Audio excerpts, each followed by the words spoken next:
अब कांग्रेस अर्बन नक्सलों के कब्जे में चली गई है। कांग्रेस अब वामपंथियों के चंगुल में फंसी हुई है। आजादी के बाद इतने चुनाव हुए, पहली बार दिल्ली में कांग्रेस का जो शाही परिवार रहता है वो कांग्रेस को वोट नहीं देगा। हम पहले तो सुनते थे कि वो कहते थे भाजपा को वोट मत दो। यहाँ पर पूरी कांग्रेस पार्टी घर घर जाके कह रही है कांग्रेस को वोट मत दो। ये जो गोल्ड है बहनों का और जो संपत्ति है ये सबको समान रूप से वितरित कर दी जाएगी। साथियों, स्वार्थ और अवसरवादिता में घिरी कांग्रेस की हालत ऐसी हो गई है कि कांग्रेस का शाही परिवार आजादी के इतिहास में पहली बार होगा। और ये नोट करिए, आजादी के बाद इतने चुनाव हुए, पहली बार दिल्ली में कांग्रेस का जो शाही परिवार रहता है वो कांग्रेस को वोट नहीं देगा।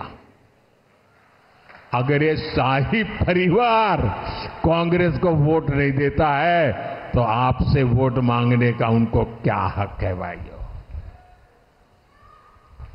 जहां इस शाही परिवार के लोग रहते हैं वहां कांग्रेस चुनाव ही नहीं लड़ रही है। पहली बार ऐसा हो रहा है। कांग्रेस की दुर्दशा कि उनका शाही परिवार खुद कांग्रेस को वोट नहीं कर पाएगा। इधर राजस्थान में क्या हो रहा है, हमारे यहां कांग्रेस के नेता घर घर जाकर के क्या कह रहे हैं, कांग्रेस को वोट मत दो।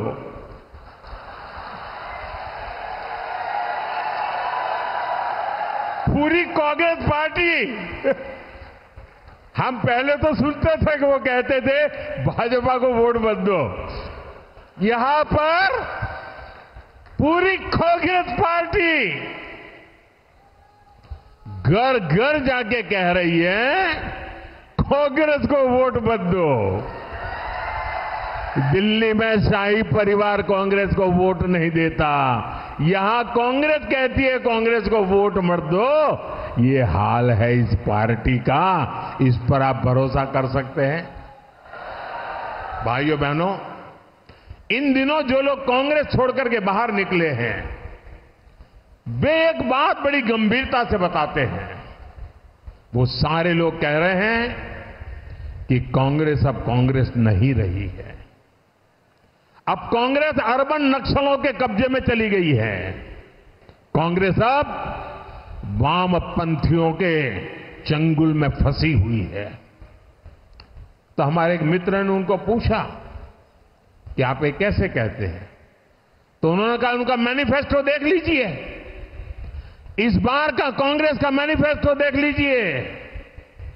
कांग्रेस ने अपने मैनिफेस्टो में जो कहा है वो चिंताजनक है, गंभीर है और ये माओवाद की सोच को धरती पर उतारने की उनकी कोशिश है।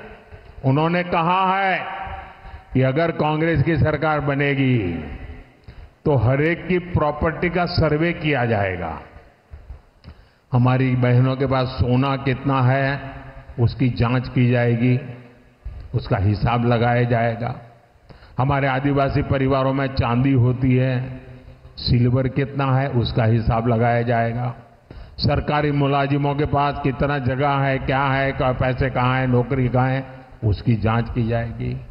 इतना ही नहीं, आगे क्या कहा है, ये जो गोल्ड है बहनों का और जो संपत्ति है ये सबको समान रूप से वितरित कर दी जाएगी।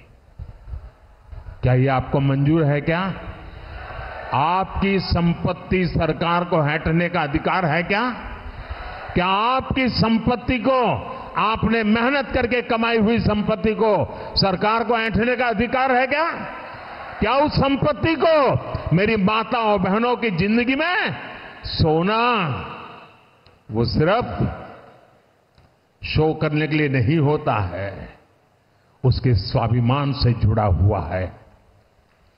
उसका मंगलसूत्र वो एक सोने का कीमत का मुद्दा नहीं है, उसके जीवन के सपनों से जुड़ा हुआ है। तुम उसे छीनने की बात कर रहे हो अपने मैनिफेस्टो में। गोल्ड ले लेंगे, सबको वितरित कर देंगे।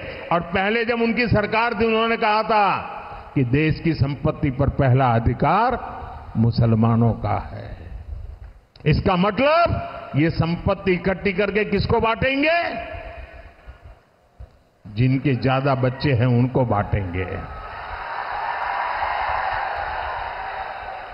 घुसपैठियों को बांटेंगे। क्या आपकी मेहनत की कमाई का पैसा घुसपैठियों को दिया जाएगा? आपको मंजूर है ये कांग्रेस का मैनिफेस्टो कह रहा है कि वो माताओं बहनों का सोने का हिसाब करेंगे, उसकी जड़ती करेंगे, जानकारी लेंगे और फिर उस संपत्ति को बांट देंगे। और उनको बांटेंगे जिनको मनमोहन सिंह जी की सरकार ने कहा था कि संपत्ति पर पहला अधिकार मुसलमानों का है। भाइयों बहनों, ये अर्बन नक्सल की सोच, मेरी माताओं बहनों, ये आपका मंगलसूत्र भी बचने नहीं देंगे। यहां तक जाएंगे, मैं कहने आया हूं। यूपी की हर खबर देखने और उनसे अपडेट रहने के लिए हमारे चैनल श्रेष्ठ यूपी को सब्सक्राइब और लाइक करें। साथ ही बेल आइकन को दबाना ना भूलें, जिससे हमारे हर वीडियो की जानकारी आप तक पहुंचती रहे।